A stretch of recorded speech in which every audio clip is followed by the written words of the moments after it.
into the talk, isn't it? Exactly. So we've got Alex joining us from Shine. So thank you for joining us, Alex. We're really looking forward to this session. We were chatting. It's a while back now, isn't it? And we were talking. He'd helped me out. I was looking at HR systems, and so we got chatting. I met up with him on the call, and said, "Did you fancy doing a talk for us?" And he talked through some of the things that they've been doing. And I thought, a really good talk. So this is your first user group session, isn't it? So thank you for plucking. It's my first talk ever to not people that I didn't already know already. So that's awesome, and well done for plucking up the courage to do it. But we are a friendly bunch, so we will support you through the session. So don't worry about any of that. But really looking forward to that. So thank you for coming and chatting with us today. So a bit about us. There's Dylan and Simon Hudson and myself who run the M365 North. We will be 10 years old in September this year, and our sort of purpose is to help educate, inform, help provide a platform for people to come and talk and nurture that, and just help engage potential users of M365, help us techies and business people and developers kind of understand more about what can be done with M365. So that's and we quite often sort of edge into other areas of Microsoft and cloud-based technology too. That's the three of us who run this. You can keep in touch through Meetup, which you all must have done because you're here. So thank you for signing up. I think we're nearly at about 600 members now. 580 it was earlier today. 580, yeah.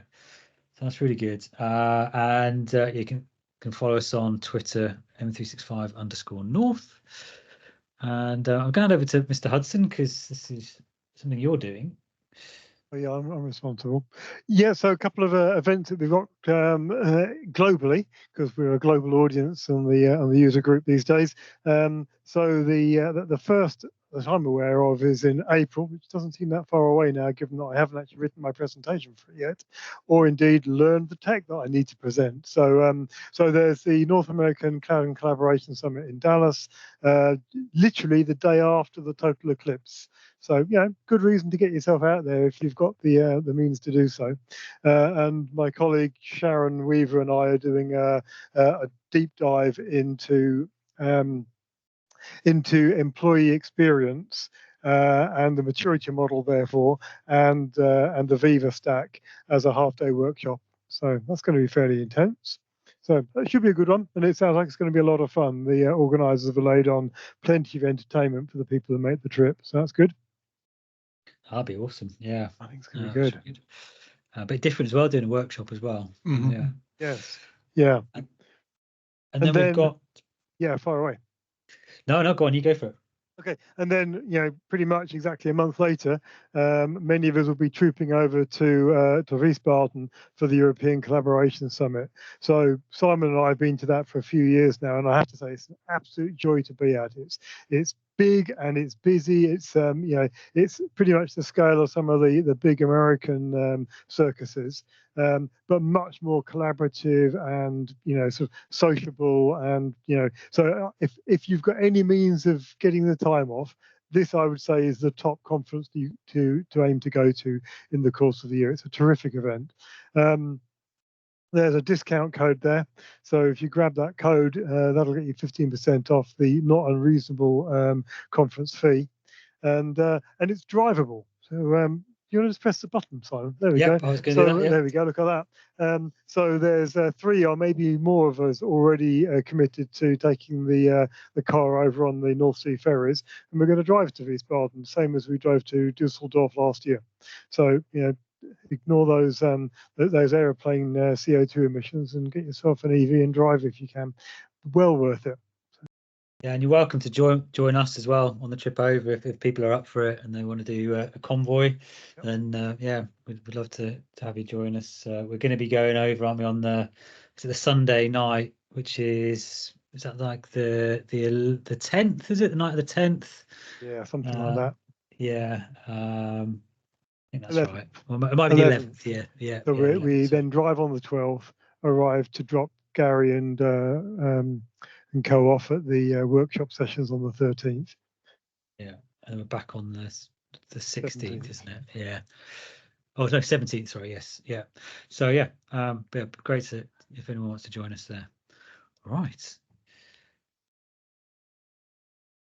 So you had picked out some things to keep an eye on for 2024. Yeah, just there was a thing that Jeff Teeper pushed out, and I thought it was worth taking a mild departure from all of the co-pilot talk, although we all mentioned that. But there are sort of three things that caught my eye from the stuff that he was saying, which is the emergence of small language models. I've been talking about SLMs for a few months now. SLMs, basically, they work the same as these large language models that underpin things like ChatGPT, Copilot, and Google Gemini. But as you would suggest, they have a far smaller variable base, only tens of millions instead of hundreds of millions of things, which makes them smaller, lighter weight on the hardware, and particularly suitable for doing narrow focus AI work. So that's something to watch. Over the next 6 months or so, I think we'll see those emerging as a useful tool when you've got dedicated language-based or AI tools that you want. And then at the same time, we are already seeing multimodal AI. The Google one claims to be multimodal already, I believe, but multimodal where the AI will take inputs, which can be text, audio, video, and other stuff, and be able to integrate its thinking about those and give you answers based on multiple types of input at the same time. So that's worth looking at as we move away from just having to type to our AI to it being able to analyze what's going on around it. And then the one which, as a scientist myself, I'm probably the most excited about is the application of AI to science. In particular, there are some problems which are very hard to solve using traditional mechanisms. Then other things which we can just accelerate the development of. We'll be able to turn over difficult or financially challenging problems in a matter of weeks instead of years, and that's exciting stuff. And God, we need it. So yeah, because that's interesting because it was Microsoft, isn't it? Microsoft were working on making batteries out of just a silicon, of sand, of silicon. Yeah. Using AI. But I tell you what, I did see was it a couple of days ago from OpenAI now being able to, like DALL-E 3, you can create images, being able to create video. Yeah. With prompts, which I heard that too. I haven't had a chance to play with that yet. No, I don't think it's still in available. preview. Private preview. That looks incredible. But it's incredible the computational resources needed, because just one frame in DALL-E takes quite a long time. If you think about doing that 24 times per second, it's just phenomenal. Obviously, it's not going to be building each frame from scratch each time, but it's just computationally massive, isn't it? It's an order of magnitude more. Yeah. But harder. Still cheap. Yeah, they'll charge it, and it'll be, it'll feel not cheap. And then you go, so the alternatives to hire a film crew, get some talent, do post production, and all this. No, maybe AI is a useful thing for a lot of stuff. Yeah, I'm fascinated by small language models, because if you think about the capability of a desktop PC with a GPU, or even phones these days, they've got the capability to run these things locally. And I said to somebody, a few days ago, there will come a time, it might be a decade, there'll become a time when, this stuff's built into your watch, or it comes free in a packet of cornflakes. The technology will get, more efficient, and the hardware will get cleverer and cleverer, as we saw at Ignite, wasn't it, where Microsoft announced their dedicated silicon for doing AI processing. Yeah, that's it, isn't it? Yeah, definitely. It'll be pocket sized. Just think of phones, isn't it? What the power of what's in a phone now. Yeah, most of which is wasted unless you play games on your phone. It's got an enormous amount of capability, and it's just not used, especially as everything now gets sent to the cloud. There's actually quite a good argument for processing some of these things locally once the software exists. And there are scenarios where you've got to do local processing. You either haven't got access to the cloud, or or there are other restrictions. So you've got to have the ability to run AI in any circumstance. If Microsoft's going to live with their sort of making everything better for everybody everywhere all at once. Oh yeah, absolutely. So this wouldn't be an M365 user group. We didn't mention Copilot a few times. So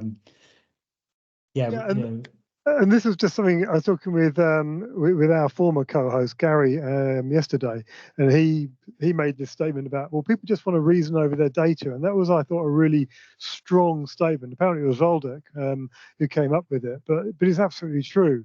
The techies amongst us, maybe want to get their hands dirty with some code and some applications and some Azure, but the rest of us just want to be able to, do some reasoning with the data we've already got. And by data, we probably mean documents and stuff like that.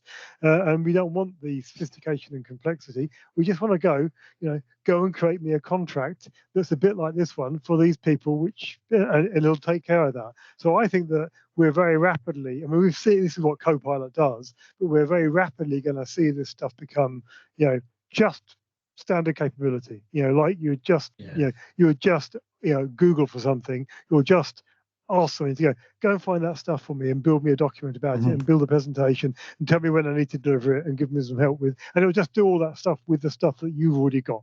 So reasoning over your own data is where it's going to be over the next year or so. That's it. Yeah, you need to practice, don't you? You need to practice that habit. You just need to kind of keep trying, keep sort of remembering to go back to it and use it, and eventually it becomes habit. Sorry, Dylan. Yeah, I've been trying to use Copilot Pro, the one that you can attach. Well, it's the naming convention is terrible, but effectively the one you can attach to a personal M365 subscription, to see whether I could use that in non-work related things. I'm trying to work out whether it's £20 worth of value a month at the moment. That's my intellectual episode exercises to try and work out whether it's worth £20. Well, maybe we should talk about that next month, because I have not been forced to pay for it yet, because Simon and I have still got access to the Microsoft Sandpit as MVPs, and I have dumped an awful lot of my content into the Microsoft Sandpit so that I can run my Copilot queries against it. And I'll miss it if I haven't got it. It's probably going to end up spending it. And then I showed my wife it wife Copilot the other day. She had to do something, and she hates presenting, she hates writing documents, and her jaw just dropped. I gave her the command, she put it in, we ran it inside the Sandpit, and chug, out came her document. She spent 10 minutes tidying it up, and she was good to go. And she was just like blown away. So it's not just for geeks. Yeah, there's the same here. My wife was doing got an interview, and we just sat down in front of PowerPoint, Copilot and PowerPoint, and just started to sort of flesh out what she needed, and it started just to create all the slides, and then she quite quickly got the skeleton of the of what she wanted, and then added in more screenshots and imagery, and it's really, really smart. And even my daughter was using it to write she was going in for some competition as well, and she was just using it to find new words for things as well. So it was it's really really powerful. I think the power there is that this stuff is accessible, or becoming accessible, to ordinary people. You don't have to be the kind of person who turns up to a user group session. It'll very rapidly be just in the hands of genuinely ordinary people, and that's no bad thing. It's extremely powerful in PowerPoint, isn't it? Because you can create you can create something in ChatGPT or other tools and paste it into Word, whereas you just can't do that with images. The ability to create PowerPoints is really quite unique in the market. Yeah, although I have to say that I find the PowerPoint Copilot quite lackluster at the moment. It's really good at producing a framework, but it just doesn't pull in enough substance for the kind of presentations that I would tend to build. Okay. Yeah. That's an interesting point. Are you doing that on your own content rather than on external content? Yeah, I'm running a zero carbon domestic sustainability conference, a one-day conference in a couple of months' time. So I'm using it to help build the content for that. But yeah, it's great at the documents and pretty rubbish when it comes to the PowerPoint. Okay. Right. So we've got, so I mean, it's now Copilot for Microsoft 365. Copilot Pro is now available to everyone, which isn't news. Yeah, the only thing is, is when you buy it, you have to pony up for 12 months. So there is no free trial. There is no 1 month subscription. You're in for a few £100 straight up. Yeah, £296 it is for M365. Yeah. So that's on a business or an enterprise license? Yeah. On a personal or a family license, I think it's a bit cheaper there, but I haven't done the maths. It's 20 quid a month, and you do have monthly. But the annoying thing is, if you have M365 family, it's per seat. So you buy, it costs you 60 quid for M365 for the whole family, 5 users. Whereas this, every person using it needs their own account. And of course, you are all using it under your own account. So you can't even do what people do with ChatGPT, and sometimes they share their account. In this particular case, every seat has to have that license. So it gets crazy expensive quite quickly if it's not just you using it. Yes. Right, we better move on quick. So just a couple of things. If you're using M365 or Copilot for Microsoft 365, there's a move now from the M365 chat app, which is how you used to be able to access custom plugins and things. That's now all flipped over to the Copilot app. And then if you click on the 4 boxes in the bottom there, you will get this sort of plugins experience now as well. So you can start bringing in your custom plugins there. I did a session was it 2 weeks ago, and I'm very glad I didn't do it on Monday, because all of that stuff will stop working while they obviously were doing the switch, which would have been a nightmare if you're doing any demos. So that's good. And then there's a couple of things we just Microsoft Teams things which we'd sort of spotted or kind of picked up on. What was the top one there, Simon? Just that you're actually getting calendar notifications in real time inside Teams now, not just in Outlook. So basically, bit by bit, we're beginning to get to the point where you could run without Outlook if email wasn't your primary source of everything. Yeah, this has been out for a while, but not something I'd really noticed. There's a really nice agenda view now in Teams calendar. That's been out since July, but it's funny when you just suddenly click through and stumble on it, don't you? Yeah. And there's a new 3x3 video grid experience in the browser. Microsoft Publisher is end of life, October 2026, and there's a new content management community hub which talks about all new SharePoint Premium, and I guess it will start to have more around the SharePoint branding as that gets launched as well. So there's a new hub coming there too. And the last thing to quickly cover is we were back, I think the 20th of March, or is it the 20th? Maybe it's the 19th. It's Tuesday, the 20th of March is what I think. And Tim is going to be doing a session on project planning reporting. So I'll just quickly pop that in there as well. So, right, should we'll switch over to Alex, because we've run over a bit. Let me stop sharing and. Thank you so much, Alex. Are you sort of set? Are you ready? Are you able to share slides and things? Well, I can see it. Hopefully it wants to work. That's Yeah. So this is the first time that Alex has done a public speaking gig. So it's absolutely fantastic that he's kind of plucked to the courage to do it. So no, thank you so much, Alex. We met last year, and we were just talking about some of the things that he'd done. I said, "Oh, that'd be a great talk, and would you be up for it?" And he said, "Yeah, okay, yeah, I'll do that. That'd be awesome." So he is here today, taking us through his journey in tech. I will hand over to you. Thank you. Thank you very much. and I didn't use Copilot to make this presentation. So I better, I thought I'd start off with that. That was all my hard work. This.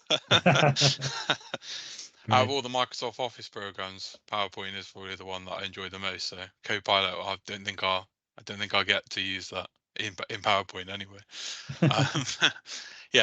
As Simon just said, this is my first talk, and when I was thinking about because we were talking about so many different things, I thought I would just cover them all, and that's kind of why the title came about. With some help from ChatGPT, I did use AI in some shape or form to come and help me with the title of the presentation. But yeah, I'm going to talk about I do those titles as kind of like pillars to what I'm going to talk about, being the start of looking at my career, being the which I'll cover in a moment, and how innovation has then elevated that throughout my career. So a bit about me. So I'm the head of technology at Shine. I'll talk about what Shine is and does in a moment. But I'm very deeply passionate about supporting driving digital transformation, but also really supporting people, and that's why I got into tech. Because I always wanted to help people. I actually wanted to be a teacher to begin with, but the grades didn't work out.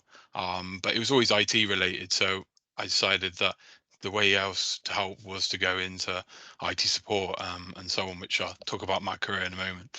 But outside of the tech space, I'm a mental health first aider, which I'm really passionate about mental health. And I'm a trustee of a mental health charity called Young Minds Matter, which is based in Warwickshire, which is all about helping young people in mental health. And we send mentors in to schools for free, and so on. So that's my LinkedIn there and my website that I've started a new blog recently. So trying to do a load of new things this year, lots of different volunteering and different things that I've been doing. So I thought I'd start off by talking about my journey before talking about Shine and the rest of all my the fun things that I've done. Because actually, when I wrote this presentation, when we first started talking, it was 8.5 years. I think it's just coming up to 9 years now that I've been in the industry. I started in 2015 when I was an apprentice. So after when I didn't get the grades, I went off to sixth form and did some very random subjects of photography and forensic science, totally random. But I think it's because I didn't really know what to do. And it's at the time where apprenticeships weren't really talked about. And that's kind of where I decided that, I need to do something, needed to do something that I wanted to do and wanted to love. So that's where I found the apprenticeship, and I joined a secondary school and got into IT support. That was a bit of a very strange, going from being in the sixth form to going into an apprenticeship, especially going into a school, because I felt like I've just left school and then back again kind of thing. So that was a bit of a strange situation. But after a year, they weren't able to keep me on for financial, obviously with schools, they just couldn't keep me going there as much as they wanted me to. So I then kind of got to a crossroads. I had to choose between going in and getting my first job properly outside of an apprenticeship, or carry on with my apprenticeship and do a second level. So I had already completed my level 3. And then I got this opportunity at an IT company, which then I spent a majority of my career at until in August. So I joined as an apprentice again, and then literally year after year, with a little bit of a gap, I just kept progressing through. So I was then as IT support engineer. Then I went into being a senior IT support, and then because I was always very passionate about business as well, and that was something that I always enjoyed as well. So that's why I then moved into consultancy. I then led the service delivery team for a bit, and that was looking at doing the consultancy, but then also doing that project implementation side of thing. I led the team, and then I then got promoted to be the lead. In a sense, I had to come up with my own title, but it was really like a lead consultant and architect. That's why I came up with the title of technical solutions specialist, because I was doing architecture as well as consultancy. So it was just that little bit. And Shine were a customer of the IT company, and that's how I got to know Shine. I was their lead consultant on a project, which some of the things I'm talking about were done prior to me actually joining them. And then in August, I joined them as head of technology, a role that didn't exist with them before because they had the IT company. And that's where, you know, we brought it in house, and I've gone from there, and lots of great plans for the future. So that's my that's my career there. So into Shine. So we're a coaching and wraparound care provider. We're based in the southwest, sitting across Bristol, North Somerset, and South Gloucestershire. And what we are is we are sport. It's always hard to describe, I think, really, because it's how I always describe it now is a coaching and / wraparound care provider. And what that means by is that we have sports coaches and creative coaches, and we go in and do after school clubs. We do holiday clubs. So we just had half term running in various different clubs. And then we also go in, and when the teachers have their like planning time, they go in and we coach. We take over their PE lessons effectively. And then we have our own squad teams that are various doing football and everything. But our mission is to inspire children across the UK through sport and creative activities using market leading technology. And that's where the emphasis on that technology underpins its vital role within our business. And that's why it was kind of a great move for them as a business for me to join, but also a great mission for me to join, because I'm always about making an impact, which is why I've done a load of volunteering things.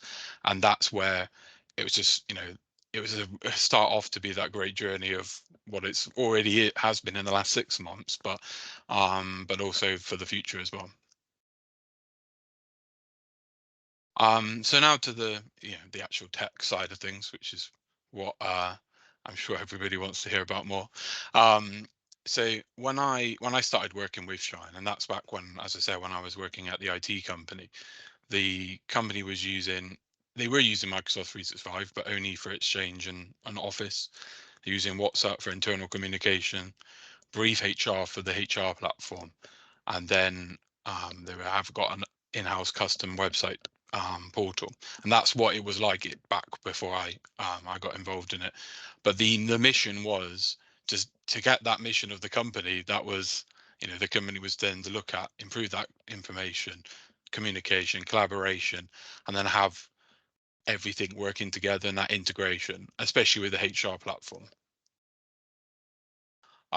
So the first thing was a logical thing was the introduction of SharePoint and Teams, which we aptly named. I say we, it was the directors named it Shinetranet, which got a bit of mixed reviews to begin with, but that was what it stuck, and that's what it is. But it was all about aligning it seamlessly with our branding as much as possible. Obviously, they're now going to bring a lot of branding side of things, which would make it a lot better. But it was about essentially was about sharing information and then alleviate that admin overhead for duplication of duplicate of data, and also that overhead for us, for our staff completing things. We've tried to make things that were mobile friendly, because a lot of our staff are using their mobile phones to access information. So that's where the boxes at the front with the colourful boxes is, because when they go on the phone, it just shows a long list.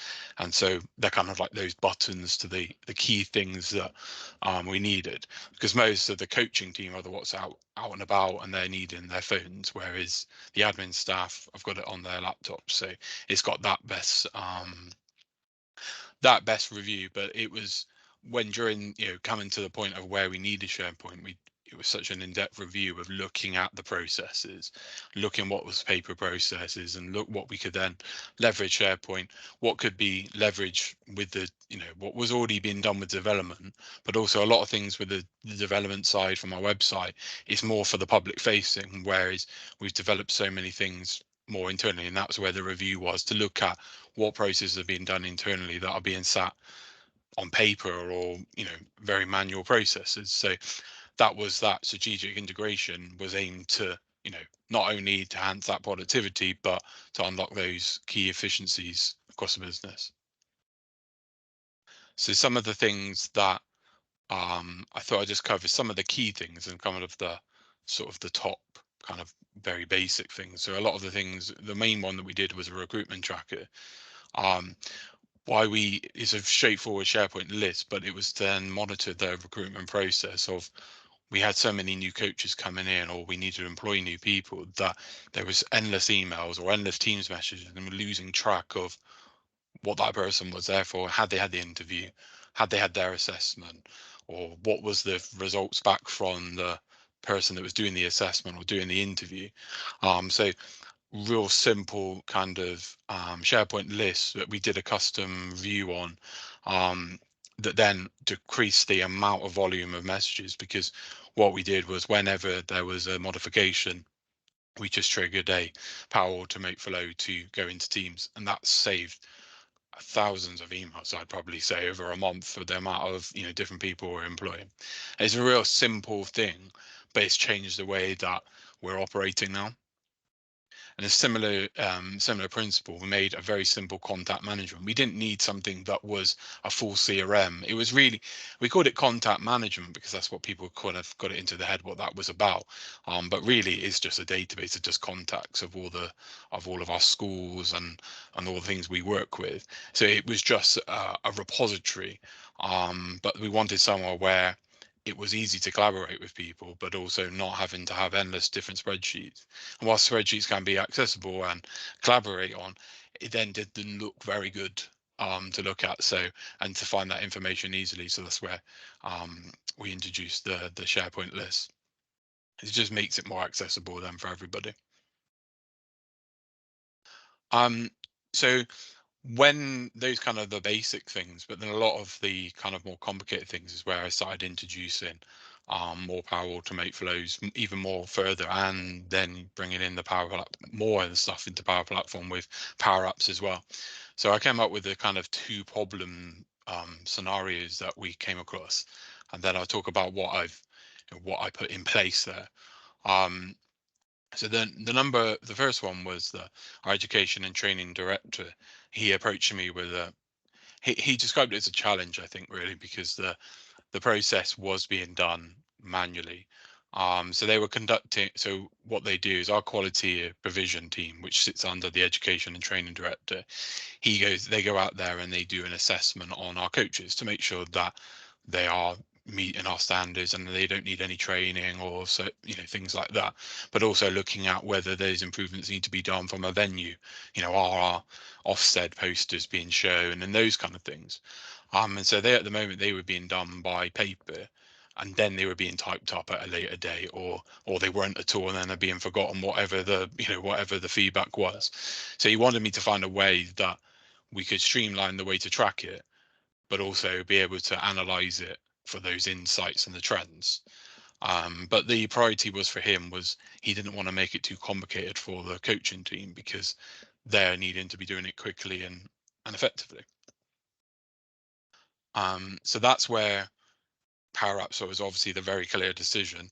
I could have just done a list, but then it wouldn't have been that kind of that friendliness of how we needed to do it. So I developed this Power Apps solution, which incorporates multiple SharePoint lists. It's actually changed quite a lot even since then. We've added a lot more options, but the lists basically feature the different field types. They include the choice, they include the yes and no, single and multi-line fields. And what that means, and then they can go on with the custom buttons. They're just images that I've created, and they click on there and it brings up the SharePoint list. Then they can go through and comprehensively capture all that data. They can put, most of the time, the data is just yes and no, because most of the questions are. But some of them they filter down, and if it's a yes, it shows up with more things. But then what they can do then is look back on the SharePoint list and just see all of them completed and look, okay, well, we have this common trend, we need to do more training, or we need to do this. The future thing is to bring in Power BI to analyze it a bit more. At the moment, it's kind of more doing filters and things, kind of like an Excel spreadsheet type of analyzing. But eventually is to get to the point where we can use Power BI then, and then there's less kind of manual work being done on that.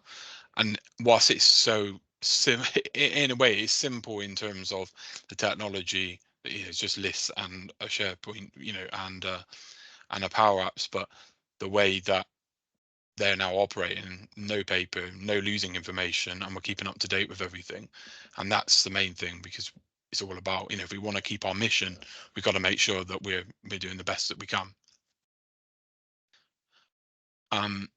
So before that, I talk about the other problem, which kind of relates to this side of things, is that we introduced a new HR system in September, because Brief HR just lacked that necessary flexibility. We're such a growing company, but we operate like a school, but we don't always operate like a school, and it needed something that worked for us, that was flexible but could integrate, so that we can do all the things that we needed to do. So we did quite a very endless reviews of different ones, but we even considered developing one ourselves, but it was about, you got to weigh up the options of, is it worth reinventing the wheel when there's things out there that can do that. So we wanted that seamless integration, as I said, and the user friendliness, and that's where we chose HiBob as our preferred solution. It ticks all of the boxes that we needed to do, and that's where it integrates with the website. So we developed an internal website, as I mentioned before, which is utilized by our customers. So it has the front facing side of things for the session bookings, but we also use it internally for the comprehensive business management, our rota, as well. So we have a whole delivery schedule that's been custom built to manage the rota and the hours that our coaches do, and what unallocated hours they don't do, and where we can need to do more work there, and so on. So what we needed the HiBob to do was to bring in all the information that we needed about them. So we needed the job title, we needed the personal information, the line manager, the working hours being one of the critical things, because of the tracking of how many hours they should have contractually and the ones that they don't. We've added a lot more other custom fields that adds more different hours to be able to do calculations that the website is doing. What it also does, when it drags in across the emails and everything, it then creates those users in our website. So and we've just recently added a new feature that it will now enable the account when they go inactive on the HiBob, and it will also deactivate them when they leave, leaving me not having to do anything with the website, and I can let it do what it needs to do. And then similarly for the Microsoft 365, it initiates the user creation, setting the temporary password. It does all the job titles, mobile numbers, and managers. And then that allows us to then sync with disclaimers to manage all of our email signatures. So the only admin task that I'm doing from an IT perspective is literally putting the license, signing in the license, and assigning the correct group memberships. So it's been a very uptake to the business, but also very different, because there was so many manual processes being done from a HR perspective, but also how that website was working before. So before we introduced HiBob, I had to create the users manually. I create the users in the website manually. So I've cut a lot of my time not having to do that. But also it makes my time a lot more efficient, but it means it relies on HR to put the information right. So I don't have to go into 365 and change the job title or to change the manager when someone has moved roles or moved managers. That's down to HR. HR does that, and they all just sync along, and it just makes it a lot smoother and a lot simpler. So that brings me on to the problem number 2. So with the HiBob and the SharePoint now implemented, the operations and the HR director, they came to me and they said, well, we need to look at now our appraisal process. And whilst we could have looked at a solution that was already in HiBob, the way that we wanted to do the appraisals, we felt HiBob wasn't what we needed. But we obviously wanted it to go back into that eventually. The process was being using Word documents, and then they were just saving them, and then they were uploading them to, they were saving them and uploading them to SharePoint. But they also, like with the other solution that I made in the Power Apps, we wanted to look at, well, how can we identify those trends again and look at that data tracking. So that's where I brought in another Power App. So our company is split into 4 levels. We have level 1s being the head of departments, level 2 being managers, level 3 coordinators, and the level 4 the standard coaches. So that's where the split of why we have the different buttons. On the main page, what we wanted to do is, if the person wasn't a manager, they wouldn't see that manager box. They would just see the directed meeting. So that what we called the we had the overall appraisal process, but we called this specific part the directed meeting, being that it was with their line manager, and then have the splitting of the different variations of the appraisal process that would all eventually link in. So when they log in as a manager, they see the orange box, which I've done that by doing a collection of getting the line managers and then detecting who is that person, done on visible. They would see a blank screen, or if the manager had already gone in and created their initial process, they would see like in the white box now on the screen, it would be and that's what they would see, the directed meeting. And when they go on, they see the same form. The reason there's different asterisk colors is that the red asterisks are for the line manager to do that before the directed meeting, and the black side is for the employee to do that before that. The red ones are the ones actually are the kind of required fields. The others are just there for the purpose of representation of what that. So it allows the line manager and the employee to do the same thing and filter by that what they needed to do. So when they are, as the manager has multiple employees of different levels, they can see them split in the 4 squares. So in the example I did, it was only a level 1, so which is why there's only 1 in the box. Whereas the other, if they had to fill in the others, they fill in the other boxes as and when they need that. So the process this is where I guess the exciting part is where I then brought in what I've already done with the SharePoint list, and we've got the Power App.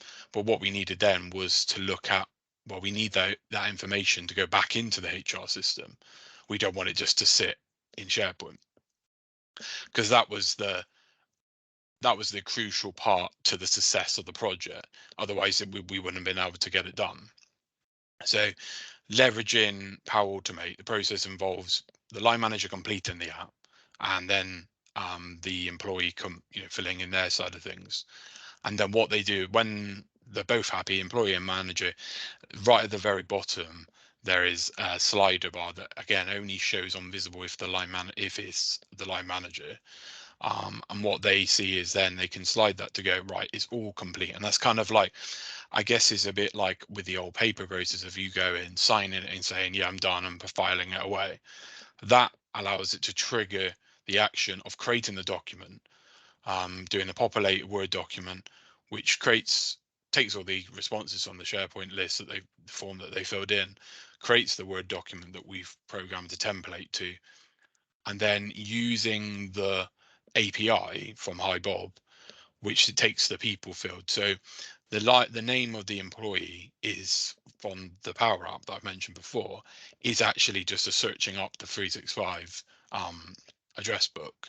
That takes their email address to be able to utilize the API to pull in to pull in the information of what their profile is in Bob.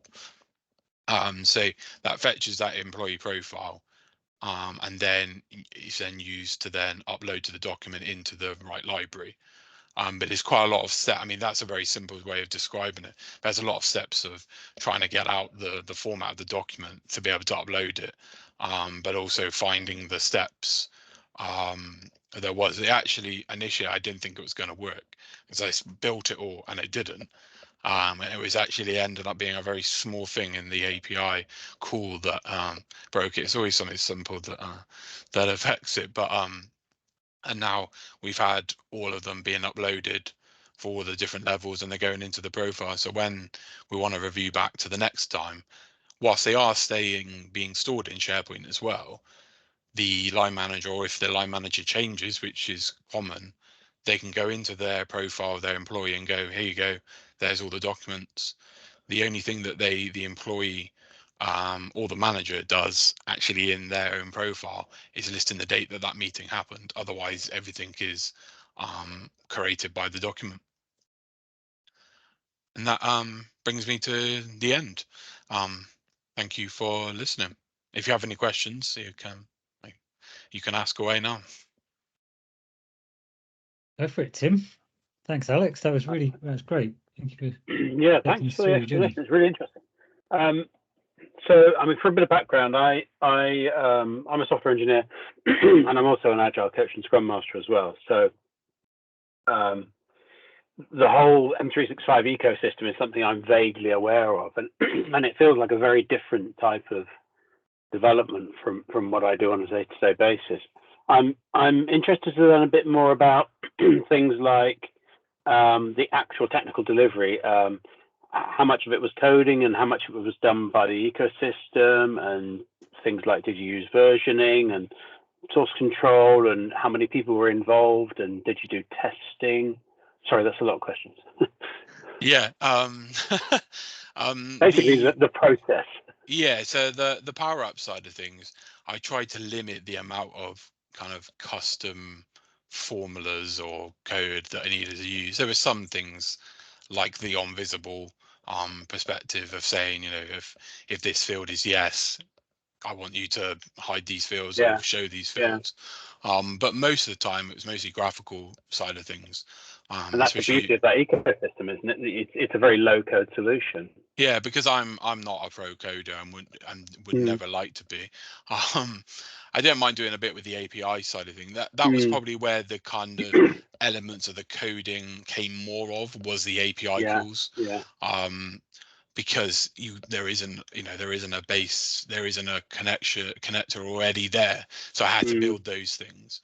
But HiBob were very helpful to some degree with the elements of it, but a lot of it, and like most of the things that I've done with it, is just trial and error and hope for the best, and it worked. And that's how I learned a lot of the side of things.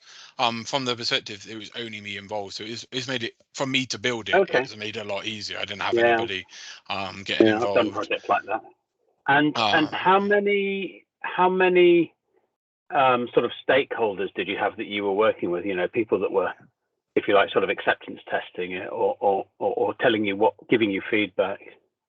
Yeah, so there was 3 or 4 people, 2 being the operations and then the HR director. Right, cool. And then we had a few other people, kind of other senior managers doing it, and then we rolled it out. And then picked up more things as we went along as well. That sounds like classic Agile. You throw it at them and listen to them and then iterate back. Because we knew that it was a brand new process, and we were very open to it. It was very open to go, this might not work.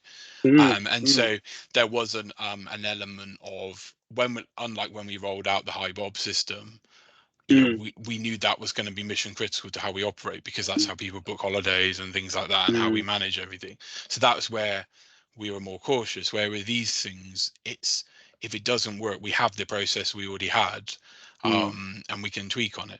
And luckily, there was only a few things, mostly down to just people not knowing how to, you know, or ticking things the wrong way or things like that. There wasn't anything major happen, but it actually, initially it started off as a different view, and then on the one with the HiBob, the directed meeting one, but then I started exploring containers to then able to expand the view. So if it opens up on a tablet, it's bigger, you know, and it expands, auto adjusts. Whereas the other one I haven't come back to yet to do that. That sounds like a really nice environment. Yeah, responsive. That was the word. It sounds like a really nice environment, because you're close enough to everybody that you can get the feedback quickly, and it sounds like you're basically delivering really tangible benefit to people's day jobs really, really quickly. So that's, I mean, I've sort of been in those situations before, but I've been in the opposite sense where, you know, I've been in an organization of 30,000 people in it, and it feels like you're screaming into the void, you know. So yeah, but that sounds great. I've just realized, by the way, you're just around the corner. You're in Bristol, aren't you? I am, yeah. Yeah, I'm over here in Trowbridge. I'll come around in a minute and make a coffee. But it is interesting because, I mean, Alex has kind of, you know, talked about these connectors and kind of skirted over really what those are, but they are, you know, you're describing, aren't you, the API endpoints. It's an abstraction, right? And then those connectors can be reused across the Power Platform. So, I mean, you know, this sounds like a classic argument for this ecosystem. I mean, how many? Is it possible to say how many lines of code in total you've got in there? I know it's difficult, but most of it's exactly the same. They're just copy and paste, really. Yeah, in the exactly, API calling, there is probably 15 lines of code, I'd probably say, for the API calls part, but yeah, very minimal. Most of the rest are the built-in, you know, SharePoint connectors that are already there to get file or those kind of things. Is literally just that high Bob side of thing. Alex, how did you build? Such a classic argument for it. Yeah, how did you build your connector? Did you start from using Postman, or how did you sort of? It's not actually. I haven't built its own connector yet. I actually just used it. Just doing a HTML. Right, okay. HTTP. Yeah, okay. HTTP. Yeah. HTTP request. I'm going to go back and do the connector in the future. But yeah, at the time, I just for this bit just did that instead. Yeah. And how's it doing the auth? Because it sounds like HiBob's a third-party system. Yeah, so they as an API user, because I knew how that worked because we've implemented it with our custom website. So we did that bit first. So I already knew I knew the API kind of permissions it was going to need and the calling it was going to. So that helped that part because I implemented the side of the actual HR system into the business, and the developer that we have on in-house, he was doing all the website, and then because I knew the software, we collaborate on learning the API, and that's kind of how we've managed to pull through things because we built a lot of custom things within the system as well. Right. One final question. I've just realised it. Forgive me if this is a dumb question, but the systems on which you've built this, are they on an on-prem server or are they in the cloud? In the cloud, yeah, in Microsoft. Yeah. Okay. So it's all pretty robust and everything as well. You don't have any of those. No, what would you call it? Husbandry overheads. Yeah. No, nice. Sounds really good. Thanks. Hi, Alex. One thing I'm interested about is obviously you're effectively using M365 or Microsoft List as your backing store. Did you consider using Dataverse, or you know, and where do you sit in your decision cycle about that? Because you get to a certain point of complexity and you think, oh, is Dataverse a better solution for this? Yeah, I did think about it, and it's mostly because of the element of how I wanted people to be able to access it, just the data source, and I felt like it wasn't as complicated to need Dataverse. I think it probably will eventually, and it'll probably get sort of refreshed in the future.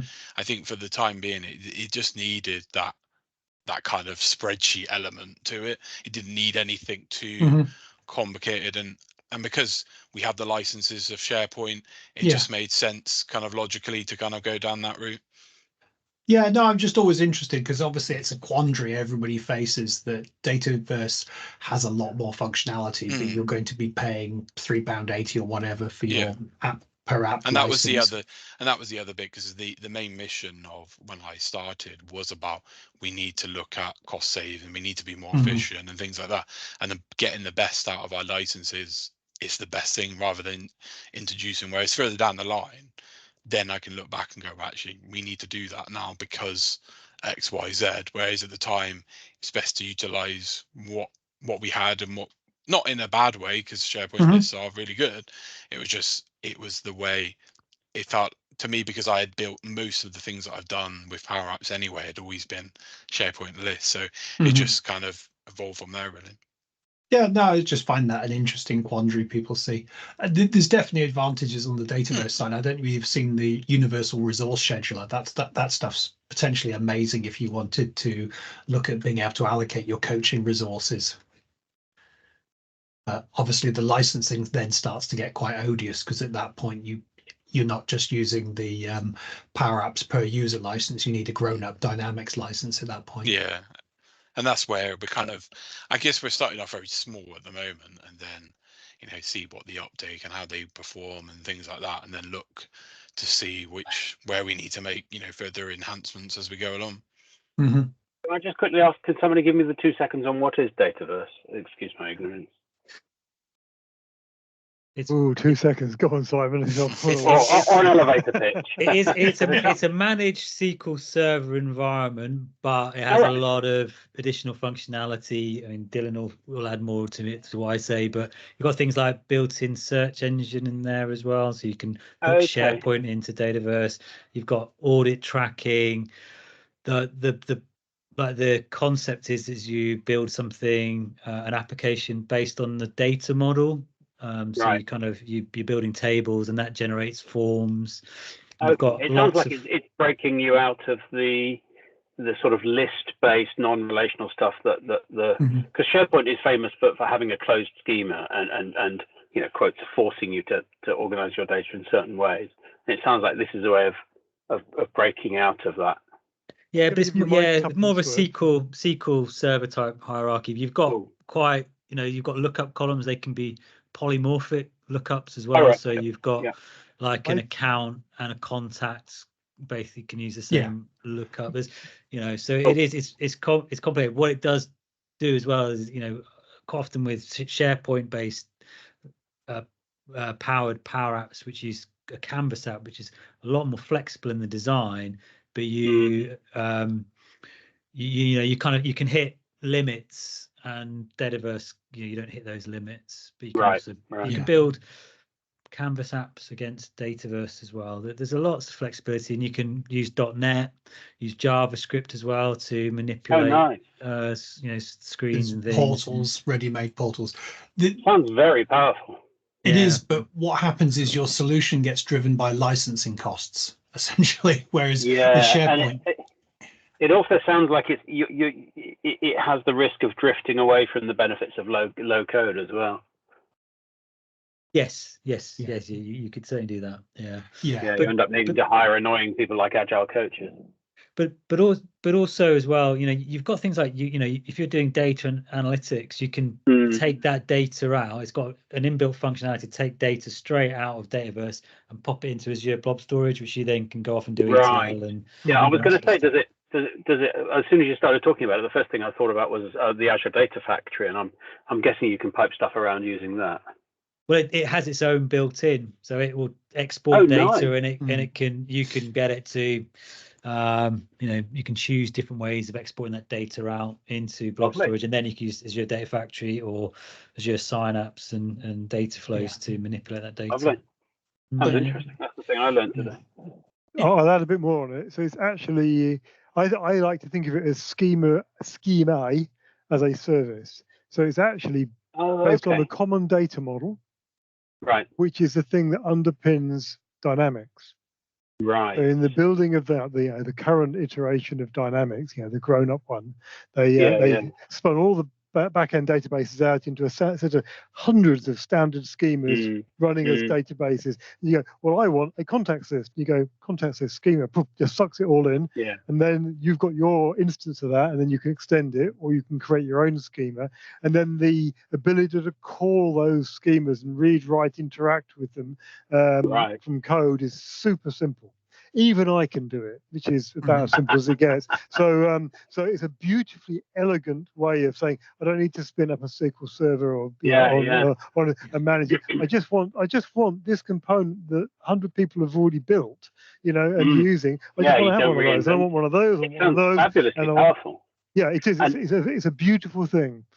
And also, it sounds like for a small organization that can't necessarily afford these people, you don't need to go and buy yourself a DBA, and you don't need to go and buy yourself a data architect as well.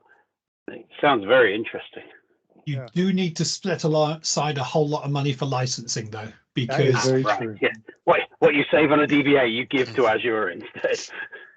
well, for starters, a SharePoint is effectively free because everybody has Right. some form of SharePoint license. But Right. this one, you're looking at a Power Apps license for starters, storage costs, and then potentially a Dynamics license as soon as you touch one of these reserved tables. Effectively, some entities are reserved for Dynamics, so the moment you access one of those, you need to have a certain license. So I think that was the benefit of what I've done, is that the only premium license that I've got is the Power Automate one. The Power App side, I haven't needed to use that yet to the level that I've done. And and I didn't need something too complicated, I guess. I've got the lookup. There is on the director meeting one, there is lookup columns as well. So where there's 3 other SharePoint lists, it like pulls in the objectives that are then linking in those kind of things, but very low level lookup rather than like the proper relation side of things. But yeah, that was where that kind of so I'm guessing if the organization has an M365 subscription, what you've done there is probably not costing very much more on top of that. No, hardly anything. Wow, that's really impressive.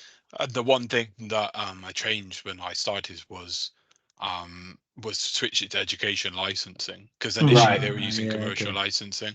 Nice so move. I switched it to educational, and that's saved a lot of money anyway.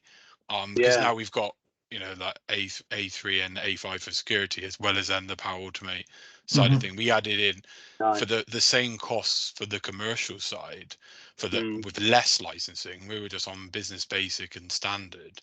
I've now got Power Automate, I've got Acronis for backup, I've got all these other Exclaimer and various other things, all within the same amount of cost that we were paying for just the 2 set of licenses. So it's amazing what that education license is. I can only hope that the CEO realizes how smart you've been with that. Yeah. Well, the finance director, she's very happy with me. Yeah, I'm not surprised.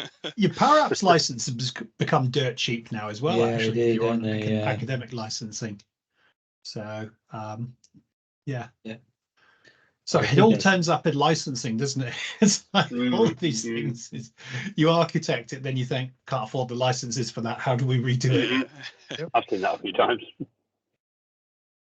Yeah, it does. It really becomes a cost of ownership, isn't it? Because you might have escalating development costs, but the cost of ownership and running the platform is less than the Dataverse. I mean, I've even had an extreme case of that going wrong at an organization that will remain nameless. We were on AWS and we built out a really nice product and system, this multi-tenanted thing on AWS. And then we got some sort of partnering deal with Google. And we ended up, as part of the deal, we got, I think it's like 100K in GCP credits each year.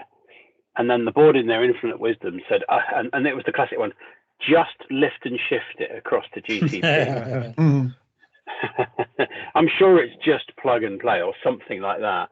And long story short, the process of undoing this Gordian knot and then getting everything running on GCP cost vastly in excess of the 100K that we've been given by Google. It's a classic case of stakeholder management, and it's because nobody, I didn't even realize this, I didn't learn this until it was too late. It's because nobody turned around to the board and went, you see, there's a bunch of stuff you don't know there. Yeah, exactly. And I don't know that much about GCP, but I don't think it has the same level of kind of capabilities. I'm somewhat out of date of it because this is a team that I was leading 5 years ago, and I never really got my hands dirty with it then because I was in a leadership role. What I do remember is that the teams that were trying to get the stuff migrated across said exactly that. They said it was frustration trying to get stuff working on GCP that had been working on AWS because the functionality just wasn't there. I mean, my information's out of date because that was 5 years ago. One would hope it's moved forward, but no, but interesting. Still the same lesson about planning your planning your the cost of your cloud resources and the total cost of ownership. That's, to me, that's a really strong lesson there. And it looks like what Alex has done here is optimized it beautifully.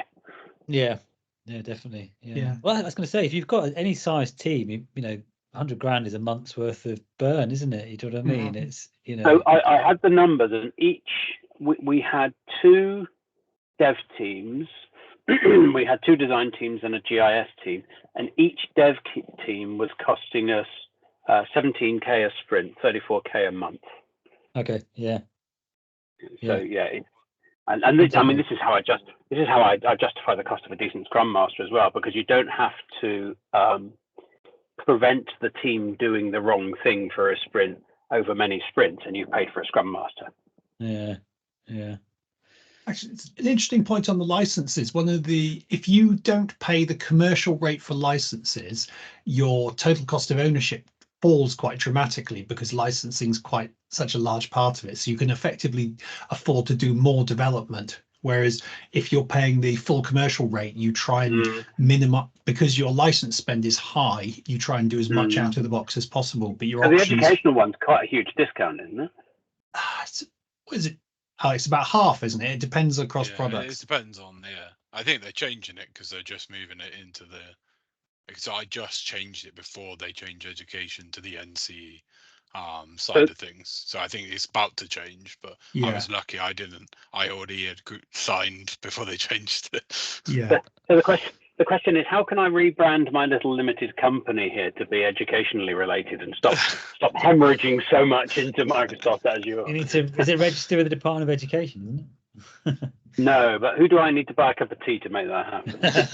It took a lot of fighting to change it, because we are a limited really? company. Yeah, I was going to say, you're a limited company, aren't you? And it's hard to represent that. And the way I persuaded them was because we follow Ofsted standards on all of our sites, and that was how, even though I told them that we're an education company, they didn't kind of accept initially, and that was how I got around and said we are following the same guidelines as a school is doing or any education.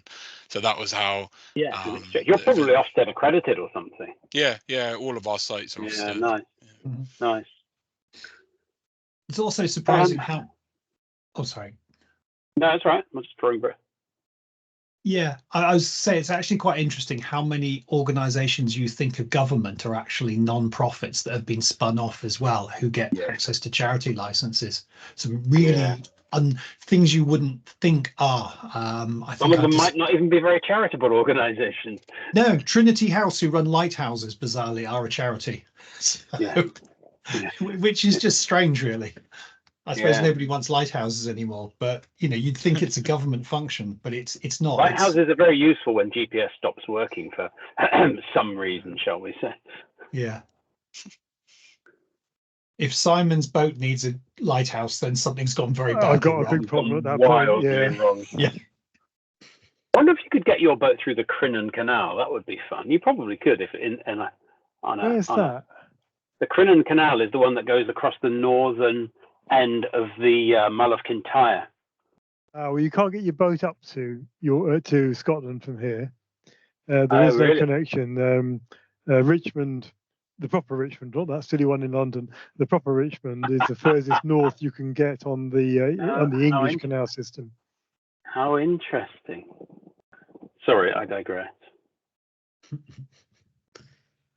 If it, Alex, I was just thinking, if it makes you feel any better, I built a website or a web application for paragliding, which is just about to go into its 3rd year of use. It took me about 2 years of coding it on my own with a couple of testers.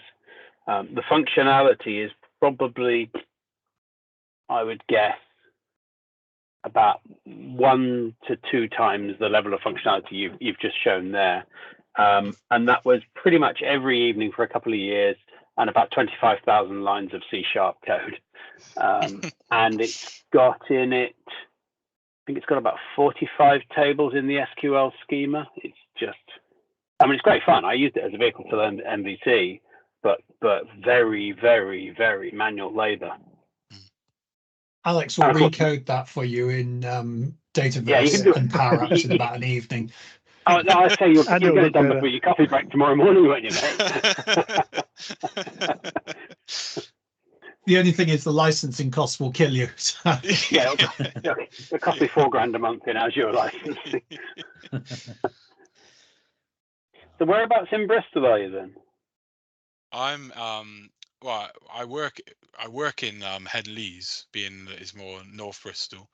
But I live in towards Yates, so that's being the kind of outskirts. So I kind of more in the South Gloss. That's kind of where I kind of sit. I know. Yeah, I'm over there on Friday morning. Actually, I'm going to go and see MBDA. That'll be interesting. Oh, okay.